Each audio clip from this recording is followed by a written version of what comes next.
Well, Bernie is too kind. He's always been a good friend to me, and I appreciate it. Thanks for the kind words, Bernie. But he is right in the fact that I have worked every day to work across the aisle to get things done, to bring people together. It's unfortunate that we live in a country that is incredibly divided, a state that has become more and more divided. And I think we need to come together. I think we need to come together around shared values. Values like honesty and integrity and hard work. Values that we all hold dear as South Dakotans.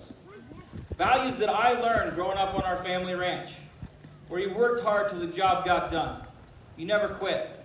You never gave up. But you did it together. And we accomplished great things by doing it together.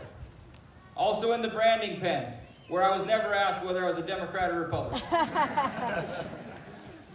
That's the way politics should work more often. Yep. You know, I also learned those values on the rodeo road. I started going to rodeos as early as 4 and 5 years old and fell in love with it. Started going to 4-H rodeo and high school rodeo. Finished second in the nation at the National High School Finals in saddle bronc riding.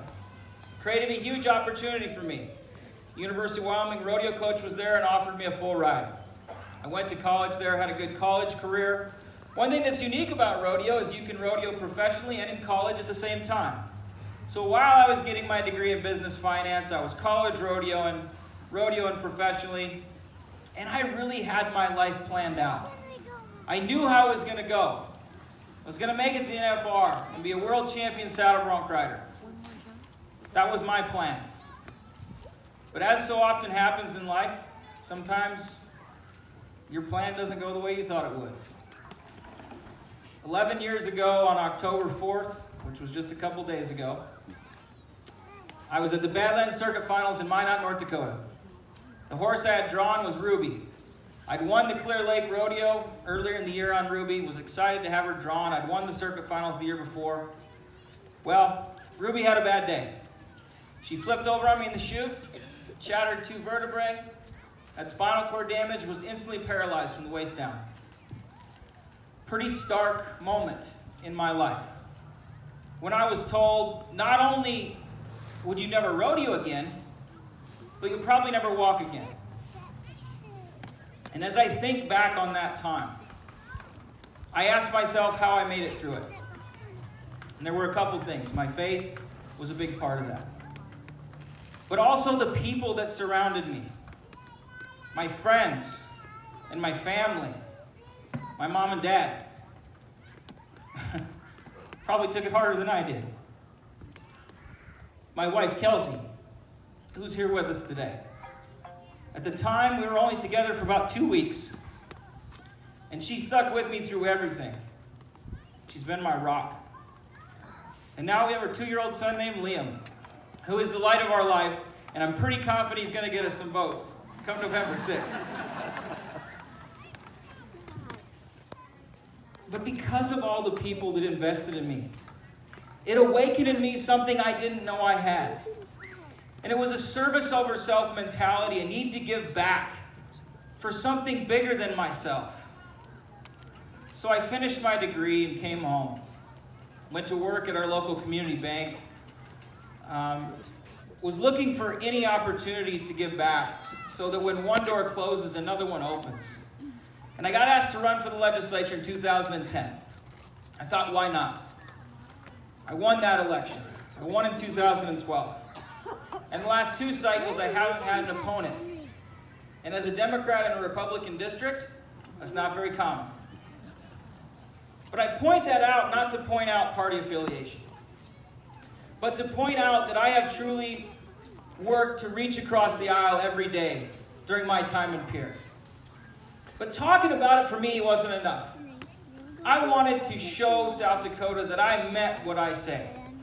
That's why I chose a longtime Republican as my running mate in this race. We need leaders that are going to bring us together, regardless of party affiliation. And during my time in Pierre, we've done some good things. You know, we've worked to raise teacher pay. We focused on corrections reform. We have focused on economic development at a grassroots level by working with members on both sides of the aisle. But the reality is that we have a long ways to go. We have a state government that's become complacent, that is not listening to the will of the voters. We have to have leaders that are going to listen to the will of the people. And that's my commitment to you, is to listen to the will of the voters, to stand up for what the voters want. If we can shake up our state government, we can have real conversations about the issues that we need to be talking about. Like the fact that we're one of only a handful of states that doesn't offer state support for early childhood education. That is a black eye on South Dakota.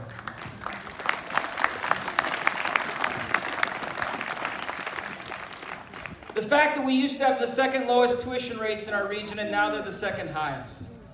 When you look at our needs-based scholarship, for every Pell Grant eligible student in South Dakota, we offer $11.85.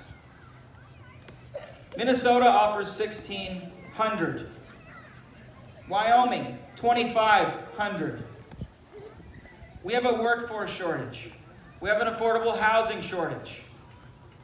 The lack of leadership on these issues are holding us back from having an upwardly mobile middle class, and it's got to end.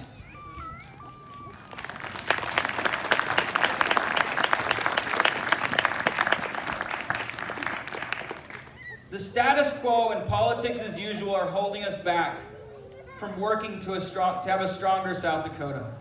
And I think you have a clear choice in this race. You have a clear choice between politics as usual and the status quo and a do-nothing record of Congresswoman Noem versus my record of reaching across the aisle to get things done, to get us back to the values of honesty, integrity, and hard work.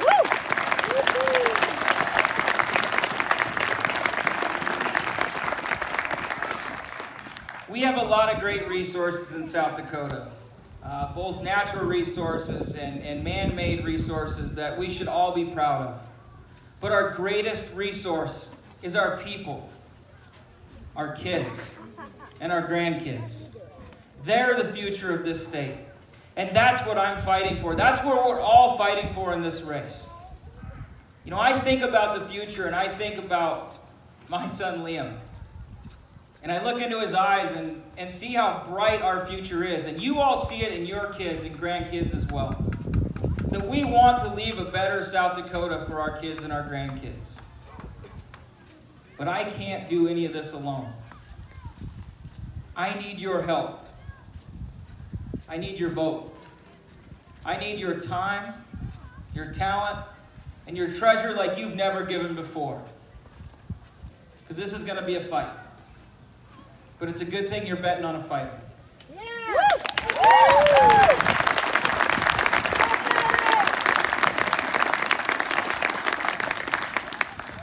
But this race isn't about me. This race is about all of you. This race is about what you want the future of South Dakota to look like. The future that you want to leave for your kids and your grandkids. I want you to think about that when you're talking to your friends and family. Because I have a record of standing up for our families, fighting for our kids and our grandkids. And that's what I'm going to do as the next governor of South Dakota. Yeah.